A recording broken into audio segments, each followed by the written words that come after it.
பிரியமானவர்களே, தவக்காலம் 10ஆம் நாள். நேரத்தை வீணடிக்காதே. பெரும்பாலான நேரங்களில் நேரத்தை நாம் வீணடிக்கிறோம். ஒன்றை நம்ம நன்றாக உணர்ந்து கொள்ளணும். என்னன்னா, இந்த நாள், இந்த நொடி, இந்த நிமிடம் தான் நம்ம கையில் இருக்கு. இதுதான் நிரந்தரம். நாளை என்னவாக மாறும் நமக்கு தெரியாது.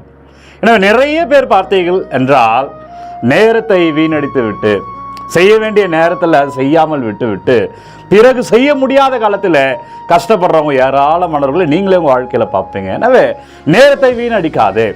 தூங்கிட்டே இருக்கிறது, சும்மா உட்கார்ந்து இருக்கிறது, டிவிலையும் ரீல்ஸ்லையும் நிறைய நேரங்களை வீணடிப்பது, அதிக நேரம் நண்பர்களோடு புழகி கொண்டு பொழுதுபோக்கி கொண்டு இருப்பது, இதெல்லாம் தேவைதான். ஆனால் நேரம் வீணாகாதபடி பார்த்துக்கொள். இன்னைக்கு என்ன செய்யணுமோ இந்த நொடி, இந்த நிமிடம் உன்னுடையது, இன்றே செய்துவிடு. எனவே இன்று நாம் நேரத்தை வீணடிக்காமல் இருப்போமே, ஆனால் நாளை நமதாய் மாறும். எனவே இன்றைக்கு நான் செய்ய வேண்டியது செய்திருவேன்.